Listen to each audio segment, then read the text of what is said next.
dancing, walking. Voluntary action అనే ఉదాహరణలు ఏంటంటే మనం చెయ్యి కదపడము, నడవడము, డాన్స్ చేయడము, ఇవన్నీ వాలంటరీ యాక్షన్స్.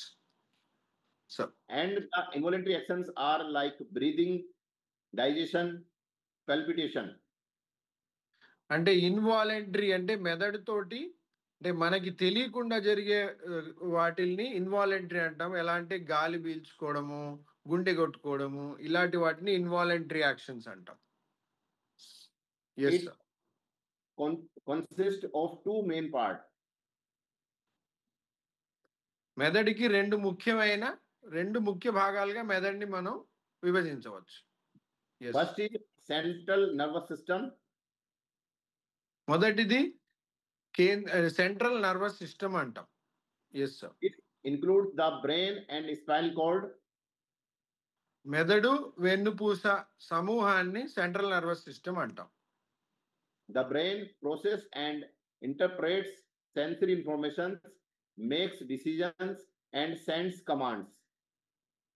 మనకి మన 5 ఇంద్రియాల ద్వారా వచ్చే ఇన్ఫర్మేషన్ ని మెదడు ప్రాసెస్ చేసి ఏం చేయాలి, ఇప్పుడు మనకు వచ్చిన ఈ సమాచారాన్ని బట్టి బాడీ ఏం చేయాలి అన్న సిగ్నల్ నిర్ణయం తీసుకుని పంపిస్తుంది. The spinal cord acts as a major conduct for signals between the brain and the body. So brain పంపించే ఈ సిగ్నల్స్ ని శరీరంలోని వేరువేరు అవయవాలకి అందించడానికి వెన్నుపూస తన హెల్ప్ చేస్తుంది. ఎందుకంటే వెన్నుపూస నుంచే మన శరీరంలోని ప్రతి అవయవానికి నరాలు వ్యాపించి ఉంటాయి. And the second one is peripheral nervous system. రెండో భాగము మెదడు సంబంధించింది peripheral nervous system. This includes all the nerves outside the CNS. So మెదడు వెన్నుపూస కాక మిగిలిన శరీరం అంతా వ్యాపించిన నరాల్ని పెరిఫెరల్ నర్వస్ సిస్టమ్ అని మనం అనవచ్చు. It connects the CNS to limbs and organs. చేతులు, కాళ్ళు, వివిధ రకాల అవయవాల్ని ఇది కనెక్ట్ చేస్తుంది. The peripheral nervous system is divided into the somatic nervous system, which control voluntary movements and sensations. Peripheral nervous సిస్టంలో మొదటి భాగం సొమాటిక్ నర్వస్ సిస్టమ్. అది మనకి తెలిసి మన చేతనంగా మనం చేసే మూమెంట్స్ ని, మనకు వచ్చే రెస్పాన్సెస్ ని కంట్రోల్ చేస్తుంది. And the autonomic nervous system, which manage involuntary functions like heartbeat, digestion and breathing. మన ప్రమేయం లేకుండా బ్రెయిన్ కంట్రోల్ చేసే ఫంక్షన్స్ ని ఏ విధంగా అయితే మనం ఇన్వాలంటరీ ఫంక్షన్స్ అన్నామో, గుండె కొట్టుకోవడం కానీ, ఫుడ్ జీర్ణం చేసుకోవడం కానీ, వీటన్నిటిని అటానమిక్ నర్వస్ సిస్టమ్ అని అంటాం మనం. Yes sir. Now the question is stress connected to the nervous system? So ఇప్పుడు ముఖ్యంగా మన ప్రశ్న ఏంటంటే, మనం తెలుసుకోవాల్సింది స్ట్రెస్, మనం వేరే రకాలుగా మనం ఫేస్ చేస్తున్న ఒత్తిడికిను ఈ మెదడు వ్యవస్థకి ఏదైనా కనెక్షన్ ఉందా? So yes, stress is closely connected to the nervous system. ఈ ఒత్తిడికిను మెదడుకి ఖచ్చితమైన కనెక్షన్ ఉంది. Yes sir. When you experience stress, your nervous system activates a series of responses to help you cope with the perceived threat or challenge. ఎప్పుడైతే మనకి ఒత్తిడి అని అనిపిస్తుందో అప్పుడు మన మెదడు వ్యవస్థ ఒక స్టెప్స్, అంటే ఒక అలారం సిస్టమ్ లాగా పనిచేస్తుంది అనమాట. ఎందుకు మనకి ఏదైతే ఒత్తిడి వస్తుందో ఆ ఒత్తిడిని అది మనం తట్టుకోవడానికి కావలసిన వ్యవస్థని ఏర్పాటు చేస్తుంది వెంటనే. So The activation of sympathetic nervous system, when you encounter a stress, or the sympathetic branch of the autonomic nervous system is activated. So ఈ ఒత్తిడికి మొదలుగానే ముందు మెదడున్న వ్యవస్థలో సింపథెటిక్ నర్వస్ సిస్టమ్ అనే వ్యవస్థ యాక్టివేట్ అయిపోతుంది. అది మన అటానమిక్ నర్వస్ సిస్టమ్ ఏదైతే మనతో సంబంధం మన ప్రమేయం లేకుండా జరిగే యాక్టివిటీస్ని కంట్రోల్ చేసే సిస్టమ్ ఇదన్నమాట. So This triggers the fight or flight response. అంటే ఇలా ఎప్పుడైతే సడన్ గా ఒత్తిడి వస్తుందో ఫస్ట్ బ్రెయిన్ చేసే పని ఏంటంటే ఫైట్ ఆర్ ఫ్లైట్, అంటే అయితే పోరాడు లేకపోతే పారిపో. ఈ రెస్పాన్స్ ని ట్రిగ్గర్ చేస్తుంది. సో మెదడు బాడీకి చెప్తుంది అయితే పోరాడు లేకపోతే పారిపో. So which prepares our body to either confront or flee from the threat. దానికి తగ్గట్టుగా శరీరం మనం సిద్ధపడిపోతుంది, పారిపోవాలా లేకపోతే పోరాడాలా అన్నకి తగ్గట్టుగా మనం మొత్తం శరీర వ్యవస్థ సిద్ధపడిపోతుంది. So This response involves the release of stress hormones like adrenaline and cortisol. So ఈ ప్రక్రియలో ముఖ్యంగా 2 హార్మోన్స్ రిలీజ్ అవుతాయి. ఒకటి అడ్రినలిన్, దాన్నే అపినెఫ్రిన్ అని కూడా అంటాము. ఇంకొకటి cortisol. Release of stress hormone. These hormones increase your heartbeat, elevate blood pressure, and boost your energy. So ఈ ఒత్తిడికి సంబంధించిన హార్మోన్స్ ఏవైతే కార్టిసాల్, అడ్రినలిన్ ఉన్నాయో అది రిలీజ్ అవ్వగానే మన గుండె కొట్టుకునే రేటు త్వరితగతిలో పెరిగిపోయి బ్లడ్ ప్రెషర్ కూడా పెరిగిపోయి మనకి ఉన్నట్టుండి కొంత శక్తి శరీరానికి కూడుకునేలాగా ఏర్పాటు అవుతుంది. They also enhance alertness and focus. So వెంటనే మన కాన్సన్ట్రేషన్, అంటే మనం చాలా అలర్ట్ గా అయిపోయి కాన్సన్ట్రేషన్ తో ఉంటాం అన్నమాట, అంటే పారిపోవడానికి కానీ పోరాడడానికి కానీ. So The goal is to prepare your body for immediate action. అంటే ఈ మొత్తం ప్రక్రియకి ముఖ్య ఉద్దేశం ఏంటంటే ఎక్కువ వెయిట్ చేయకుండా వెంటనే బాడీ యాక్షన్ తీసుకోవాలి అన్నది ఉద్దేశం అన్నమాట. So the stress affects brain function by alerting areas involved in emotions, decision making, and memory. So అంటే ఈ విధంగా మనం అర్థం చేసుకోవచ్చు ఏంటంటే స్ట్రెస్ అనేది కనుక మన బాడీలో ఉంటే మెదడు వ్యవస్థ మీద దాని ఇంపాక్ట్ ఉంటుంది, దాని ప్రభావం ఉంటుంది అని మనం ఈ విధంగా తెలుసుకోవచ్చు. Chronic stress can impair cognitive functions and emotional regulations, affecting mental health.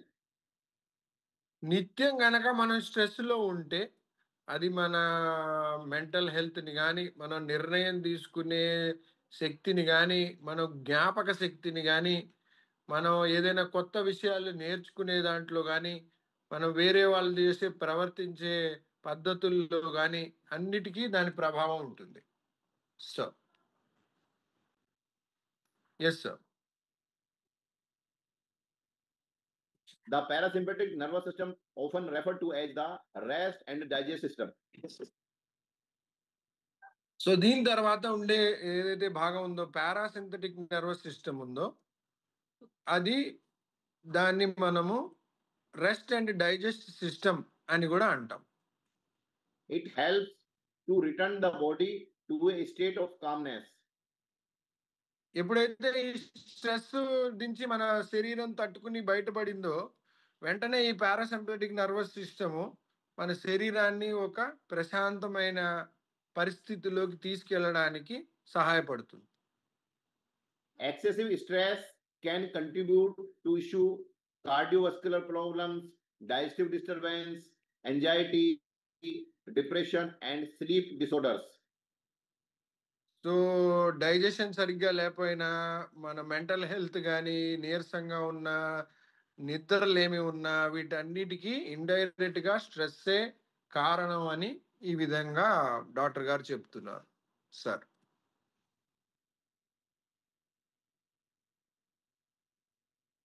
Chronic stress can lead to high blood pressure, increased heart rate, and a greater risk of heart attack. ఎక్కువ స్ట్రెస్ ఇందాక చెప్పుకున్న విధంగా heart high blood pressure పెరిగి ఎప్పుడు కనుక మనం స్ట్రెస్లో ఉంటే మనకి హార్ట్ అటాక్ వచ్చే రిస్క్, స్ట్రోక్ వచ్చే రిస్క్ ఎక్కువగా ఉంటుంది. So Stress can cause of accelerate the irritable bowel syndrome, IBS, ulcers, and inflammatory bowel disease.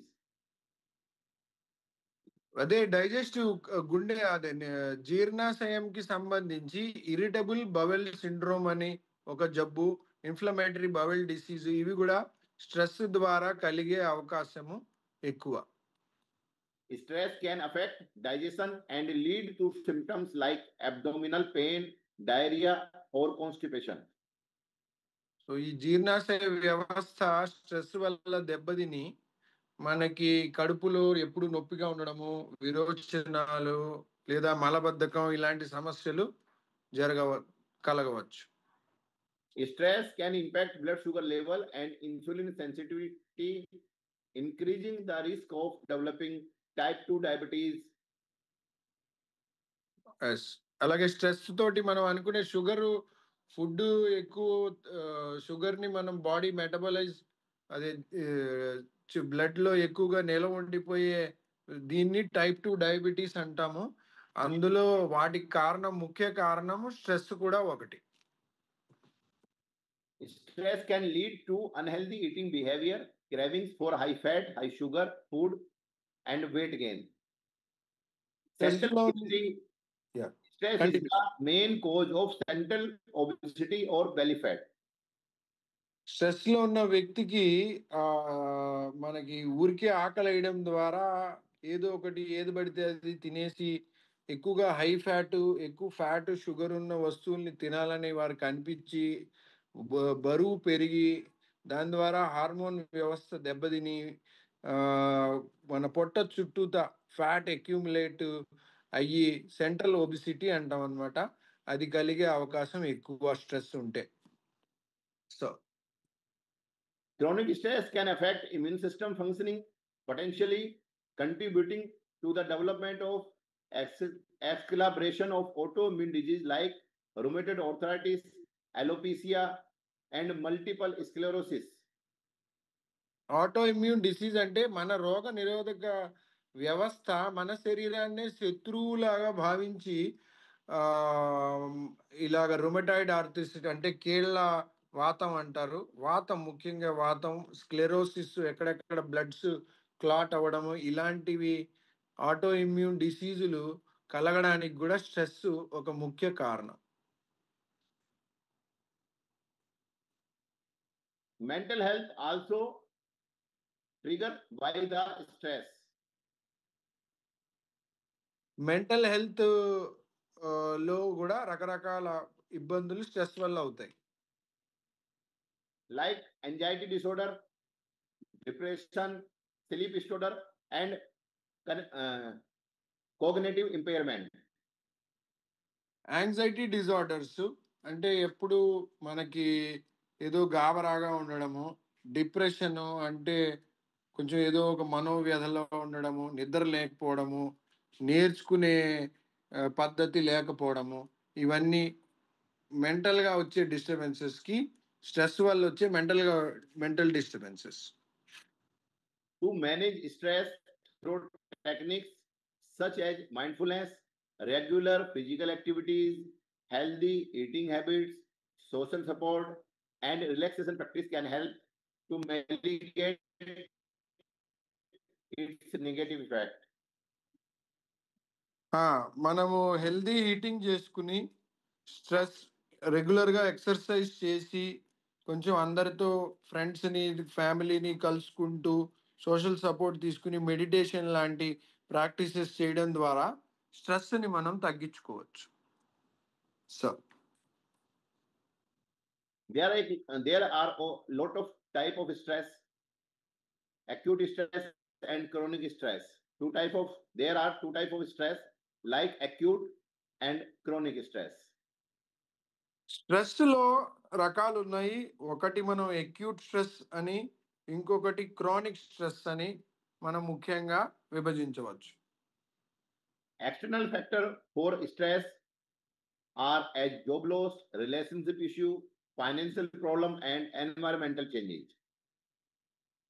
స్ట్రెస్‌కి కలిగిన అంటే బయట పరిస్థితులు ద్వారా స్ట్రెస్ వచ్చే ముఖ్య కారణాలు ఉద్యోగం ఏమైనా కోల్పోవడము, ఇంట్లో ఫ్యామిలీలో సమస్యలు, లేదా డబ్బుకు సంబంధించిన ఒత్తిడులు, లేదా చుట్టుపక్కల మన పరిసర ప్రాంతాల్లో ఉండే మేజర్ చేంజెస్ ద్వారా వచ్చే కారణాల వల్ల మనకి ఎక్స్‌టర్నల్ స్ట్రెస్ కలిగే ఛాన్స్ ఉంటుంది.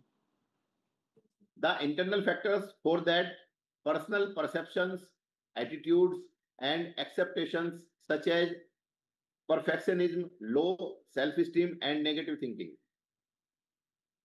అదే ఈ మనకి బా మనస్సుకి సంబంధించి మనం ప్రతి పరిస్థితిని మనం ఎలాగా తీసుకుంటున్నాం, ఒక పరిస్థితిని మన యాటిట్యూడ్ ఎలా ఉంటుంది, ఏదైనా ఒక సిచ్యువేషన్ వచ్చినప్పుడు దాని నుంచి మన ఎక్స్పెక్టేషన్ ఎలా ఉంటుంది, అంటే ప్రతి దాంట్లోనూ నేను పర్ఫెక్ట్‌గానే ఉండాలి అనుకోవడము, లేదా లో సెల్ఫ్ ఎస్టీమ్ అంటే మనని మనమే తక్కువగా అనిపించుకోవడము, ప్లస్ ప్రతి విషయంలో నెగెటివ్‌గా ఆలోచించడము, ఇలాంటివి ఇంటర్నల్‌గా మనకి స్ట్రెస్ కాజ్ చేయడానికి కారణాలు. The physical symptoms are headaches, muscles tension or pain, fatigue, changing in appetite, and sleep disturbance. So ఈ స్ట్రెస్ వల్ల మనకి శరీరానికి సంబంధించి ఎలా కనబడుతుందంటే తలకాయ నొప్పి రావడము, కండరాల్లో నొప్పులు, తర్వాత బాగా అలసిపోయినట్టు ఉండడము, ఆకలి వేయడము, అసలు వేయకపోవడం లేదా బాగా వేయడము, నిద్ర లేకపోవడం. ఇలాగ మనం స్ట్రెస్‌లో ఉన్నాము అనడానికి నిదర్శనం. సో Behavioral symptoms హ్మ్. change in eating habits, increased use of alcohol, drugs, cigarettes, social withdrawal, and nervous behavior. So మన ప్రవర్తనలో కూడా మనం స్ట్రెస్‌లో ఉంటే మార్పులుంటాయి. అది మీరు ఎలా గమనించుకోవచ్చు. తినే మన ఆహార వ్యవహారాల్లో మార్పులు రావడము, మాదక ద్రవ్యాలు గానీ, లేపోతే డ్రింక్స్‌కి గానీ, సిగరెట్స్‌కి గానీ ఇలా దేనికైనా అలవాటు పడ్డము, నలుగురితో కలవడానికి మనం వెనకాడడము, తర్వాత కొన్ని ఆహ్, అలవాట్లు అంటే గోల్డ్ కొరుక్కోవడము, ఇలా కంగారు పడుతూ ఉండడం ఇలాంటివి మనం గమనించగలుగుతాం. So What to do? Here is the Dhanvantari Distributors Private Limited, which is working on Healthy Mission India. So Dhanvantari distributors healthy machine India, ఆరోగ్యవంతమైన భారత్ అనే లక్ష్యంతోటి ముందుకెళ్తున్నాము. సో ఈ స్ట్రెస్‌ని మనం ఎలా హ్యాండిల్ చేయొచ్చు అన్నదానికి పరిష్కారం మన ధన్వంతరి ప్రొడక్ట్స్‌లో ఉంది. Thanks to all Dr. Ramesh Patil sir, Prakash Khalate sir, and Shashi sir to make this type of products and company for our healthy mission. Doctor Ramesh Patil sir, Prakash Kalate గారు, శశికాంత్ సారు వీళ్ళందరికీ ధన్యవాదాలు చెప్పుకుంటూ ఈ సొల్యూషన్స్‌ని చూద్దాం అంటున్నారు సార్. ఎలాగా ముఖ్యమైందో అంతే ముఖ్యం మానసిక ఆరోగ్యం. చిన్నప్పటి నుంచి మనము మన వివిధ దశల్లో లైఫ్‌లో మానసిక ఆరోగ్యం చాలా ముఖ్యమైంది.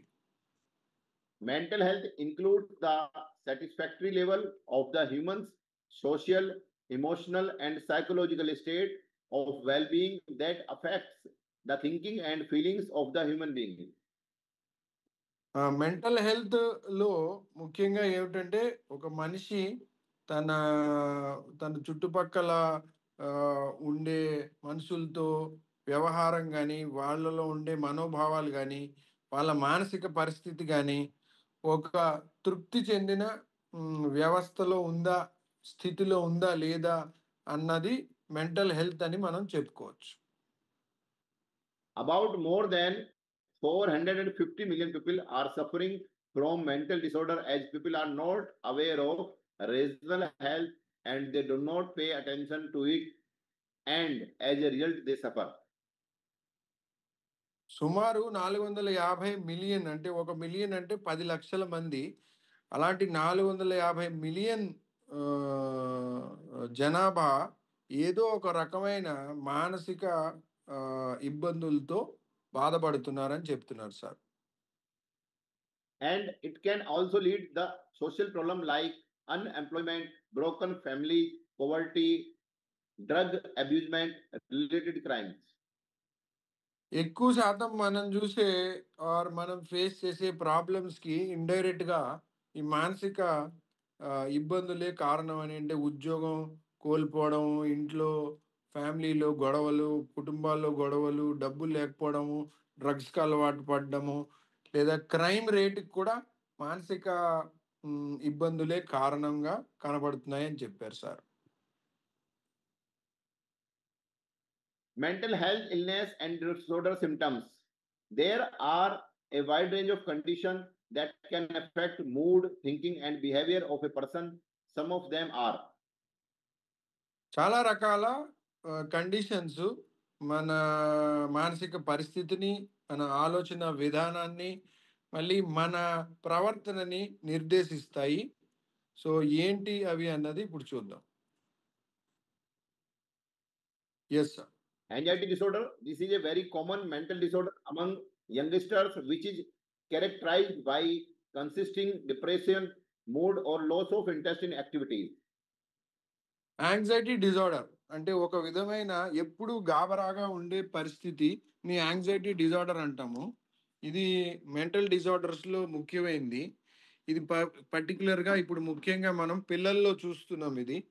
ఏమిటంటే వాళ్ళు ఎప్పుడూ ఒక రకమైన మనోవ్యథతో ఉండడము, ఏ పని చేయడానికిను ఇష్టం లేకుండా ఉండడము, దీన్ని యాంగ్జైటీ డిజార్డర్ అని మనం అనొచ్చు. Second disorder is bipolar, a disorder associated with a lots of mood swings ranging from depressive locus to maniac high. ఇంకొక రకమైన మెంటల్ ప్రాబ్లమ్ ఆర్ మానసిక ఇబ్బంది ఏంటంటే బైపోలార్ డిజార్డర్. ఇదేమిటంటే అంటే అంటే తక్కువ సమయంలోనే మనిషి సడన్‌గా వారి మూడ్ మారిపోవడము, సడన్‌గా దాన్ని ఒక అగ్రెసివ్‌గా అంటే ఏదో గొడవల్లోకి అరుచుకుంటూ గొడవల్లోకి వెళ్ళిపోవడము, మళ్ళీ సడన్‌గా వాళ్ళే డిప్రెషన్‌లోకి వెళ్ళిపోవడము, ఇలా ఉన్నదాన్ని బైపోలార్ డిజార్డర్ అని అంటారు. Third one is schizophrenia, a disorder that affects a person unable to think, feel, and behave properly. Schizophrenia అనేది ఇంకొక రకమైన ఇబ్బంది. ఇందులో మనిషి ఆలోచించే శక్తిని కోల్పోయి, అసలు ఒక పరిస్థితికి మనం ఎలా ఫీల్ అవ్వాలి, మనం ఎలా రెస్పాండ్ అవ్వాలి, ఎలా ప్రవర్తించాలి, ఇలాంటివన్నీ అసలు చాలా తేడాగా అయిపోయి నలుగురిలో చూస్తేనే వారి ప్రవర్తన చాలా డిఫరెంట్‌గా అయిపోతుందనమాట. Fourth one is OCD, obsessive compulsive disorder, excessive thoughts or obsessions that lead to repetitive behavior. ఇంకొకటి నాలుగోది obsessive and compulsive disorder, OCD అని అంటారు. ఇది మనకి ఏమిటంటే ఒకే రకమైన పని, ఇలాంటి ప్రాబ్లం ఉన్నవాళ్ళు ఒకే రకమైన పనిని మాటిమాటికి రిపీట్ చేస్తూ ఉంటారనమాట. ప్లస్ ఏదో ఒక సిచ్యువేషన్ మీద వారికి చాలా గట్టి ఒత్తిడిలోకి వెళ్ళిపోతూ ఉంటారు. దీన్ని ఓసిడీస్ అంటాం మనం. And the last one is post traumatic stress disorder, PTSD, a disorder characterized by witnessing a terrifying event. ఐదవది ఆఖరిది ఏంటంటే పోస్ట్ ట్రామాటిక్ స్ట్రెస్ డిజార్డర్. అంటే ఏదైనా ఒక ఊహించని సంఘటన మన లైఫ్‌లో జరగడం గానీ, మనం ఏదైనా ఫెయిల్యూర్‌ని ఎదుర్కోవడం గానీ అయ్యి దాని నుంచి మనం రికవర్ అవ్వడానికి బాగా టైం పట్టేస్తుంది. ఆ పరిస్థితుల్లో ఉండేదాన్ని పీటీఎస్‌డి అని మనం అంటాం. PTSD. Symptoms of mental illness: confused thinking, feeling sad, suicidal thinking, withdrawal from friends, excessive fear or worries, major change in eating habit, excessive anger, hostility or violence, inability to cope with daily problems or stress, and trouble understanding. అదే ఇందాక కూడా మనం అనుకున్నాం. మళ్ళీ ఒకసారి మీకు అందరికీ గుర్తుండడానికి, mental illness ఉంది అనడానికి ముఖ్యమైన సింప్టమ్స్ ఇవి. ఆలోచించే విధానంలో కన్‌ఫ్యూజన్‌లు, అంటే మనం సరిగ్గా ఆలోచించలేకపోవడం, సూసైడ్ చేసుకోవాలనుకోవడము, ఎప్పుడు నిరాశగా ఉండడము, ఫ్రెండ్స్‌ని కలవాలని లేకపోవడం, అందరితో దూరంగా ఉండడము, తెలియని ఆందోళనలు, భయాలు ఉండడము, ఆహారపు అలవాట్లలో ఎక్కువ చేంజెస్ ఉండడము, కోపం తొందరగా రావడము, ఏదైనా గొడవ పడాలి అన్న సిచ్యువేషన్లు ఉండడము, రోజు రోజు చేసుకునే మన చిన్న పనులు కూడా, చిన్న చిన్న ప్రాబ్లమ్స్ని కూడా సాల్వ్ చేసుకోలేకపోవడము, అసలు సమస్య ఏంటి అన్నదే తెలుసుకోలేకపోవడం, ఇలాంటి ప్రాబ్లమ్స్ సిమ్టమ్స్ని మనం మెంటల్ ఇల్నెస్లో భాగంగా చూస్తాం. According to WHO, over 9 our mental health is Dhanvantari products లిస్టులో మెంటల్ హెల్త్ కి సంబంధించిన మొదటి product Neuro Rich. everyone can use this product after 12 years of age, one capsule at night, and the adult can take it 1 TDS, or any mental problem we must give 2 TDS. 12 సంవత్సరాలు దాటిన ఎవరైనా ఈ మందు తీసుకోవచ్చు. ఎలాంటి problems లేని వాళ్ళు ఒక క్యాప్సూల్ తీసుకోవచ్చు. ప్రాబ్లమ్స్ ఉన్న వాళ్ళు 2 క్యాప్సూల్స్ తీసుకోవాలి. I have taken a lot of result on those people who are not recovering their problems, their disease. When I started to give the Neurorich, they recover more than any other medicine. మానసిక ఇబ్బందులతో problems face చేస్తున్న వాళ్ళని doctor గారు ట్రీట్మెంట్లో ఆయన నురాయ్ rich ఇస్తే చాలా మంది వేరే మందుల ద్వారా రికవర్ కాని చాలా మంది నురాయ్ రిచ్ ద్వారా రికవర్ అయ్యారన్నది ఆయన ప్రాక్టీస్లో చూస్తున్నారని చెప్తున్నారు. Mane, you can use this product to your distributors, to your users, to your patients in every disease. ఈ ప్రోడక్ట్ ని మీరు వాళ్ళకి ఇచ్చే సలహాల్లో ప్రతి ఇబ్బందిలోనూ కూడా ఇచ్చేయవచ్చు. ప్రతి ఇబ్బందికి కూడా సజెస్ట్ చేయొచ్చు అని చెప్తున్నారు. And the USP product of the Dhanvantri is cow colostrum, because the role of colostrum, proline-rich polypeptides in human immunological and neurological health, discovered by the Andrew M. Keech, Proceeding of Light in 2008. Andrew ఎం కీచ్ అనే ఆయన 2008 సంవత్సరంలో cow కొలెస్ట్రామ్, ఏదైతే ఇమ్యూరిచ్లో మనకి ముర్రుపాలలో ఉండే proline rich polypeptide అనే ఒక nutrient ప్రోటీన్ని, దాన్ని మన రోగనిరోధక శక్తి ఇంకా మెదడుకి సంబంధించిన ఆరోగ్యంలో దాని మీద ఉండే ప్రభావాన్ని ఈయన కనుక్కున్నారు. In June 2010, in the China, neuroprotective effects of the consuming colostrum after focal brain refusion injury in rat models. అలాగే ఈ కౌ కొలెస్ట్రామ్ ఇమ్యూరిచ్ క్యాప్సూల్ అని మనం ఈజీగా అర్థం చేసుకోవడానికి చెప్పుకోవచ్చు. బ్రెయిన్ని, మెదడుని ప్రొటెక్ట్ చేసే విధంగా ఎలా పనిచేస్తుంది అన్నది జూన్ 2010లో ఎలకల ద్వారా ఒక ప్రయోగం రీసెర్చ్ పేపర్ పబ్లిష్ అవ్వడం జరిగింది. And another research paper published in 1997, which was about growth factors and myelin regeneration in multiple sclerosis. Myelin regeneration అంటే మల్టిపుల్ క్లాట్స్ ఉండే పరిస్థితి ఉన్నప్పుడు గ్రోత్ ఫ్యాక్టర్స్ ఎలాగా ఈ రీజనరేషన్ మళ్ళీ పునరుత్పత్తి చేస్తాయి అన్నది ఇమ్యూరిచ్ ద్వారా అన్నది కూడా పేపర్ పబ్లిష్ అయి ఉంది, రీసెర్చ్ లో ప్రూవ్ అయి ఉంది. Recording in progress. Immurich, we prepared our cow colostrum with freeze dried cow colostrum in our factory at Ahmedabad. ఇమ్యూరిచ్ ముర్రుపాల నుంచి జున్నుపాల నుంచి ఫ్రీజ్ డ్రైడ్ అంటే ఒక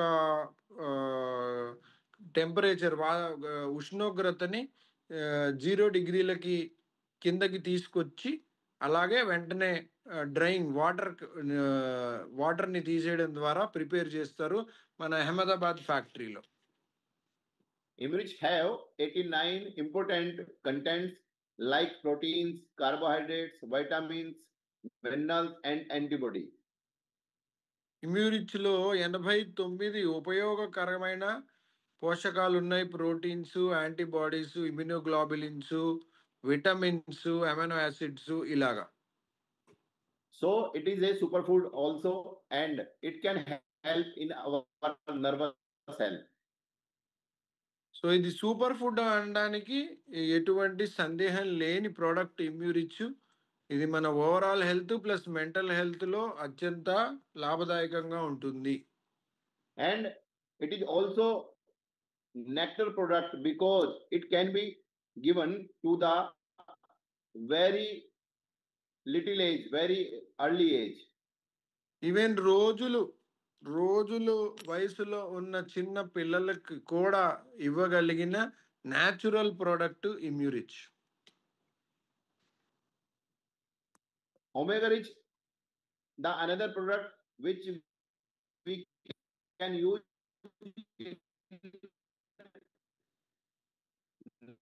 nervous system disease. మెదడుకి సంబంధించిన Nervous system disease. మెదడుకి సంబంధించిన ఇబ్బందులకి మనం సజెస్ట్ చేయగలిగిన ఇంకొక product omega rich. It has omega 3, 6, and 9, which has a best of effect on our nervous system. మనకి ఒమేగా ఫ్యాటీ యాసిడ్స్ అనేవి 3 రకాలు, ఒమేగా 3, ఒమేగా 6, ఒమేగా 9. వీటన్నిటివి ప్రభావము మన మెదడు వ్యవస్థ మీద ఉంటుంది. వీటి ఒక స్పెసిఫిక్ కాంబినేషన్ ఒమేగా రిచ్ లో పొందుపరచబడి ఉంది.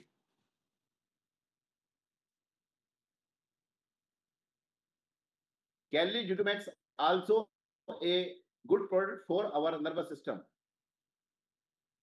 అలాగే వీటితో పాటు క్యాలరిచ్ D2 మ్యాక్స్ కూడా మెదడుకి సంబంధించిన ఇబ్బందులకి మనం సజెస్ట్ చేయగలిగిన మరొక మంచి product. Because it helps our brain to cognitive functions. Vitamin D ద్వారా బ్రెయిన్ లో నేర్చుకునే ప్రక్రియ ఏదైతే ఉందో దాంట్లో విటమిన్ డి చాలా తోడ్పడుతుంది కాబట్టి ఈ ప్రోడక్ట్ ని మనం సజెస్ట్ చేయొచ్చు అని చెప్తున్నారు. And the hallucination like disease, we got a wonderful result after giving Calorie Glutamax. Hallucination అంటే ఒక రకమైన అంటే లేని దాన్ని ఊహించుకునే ఎపిసోడ్స్ ఉన్న ఒక రోగిలో సార్కి విటమిన్ D2 మ్యాక్స్ సజెస్ట్ చేయడం ద్వారా మంచి రిజల్ట్ వచ్చిందని చెప్తున్నారు.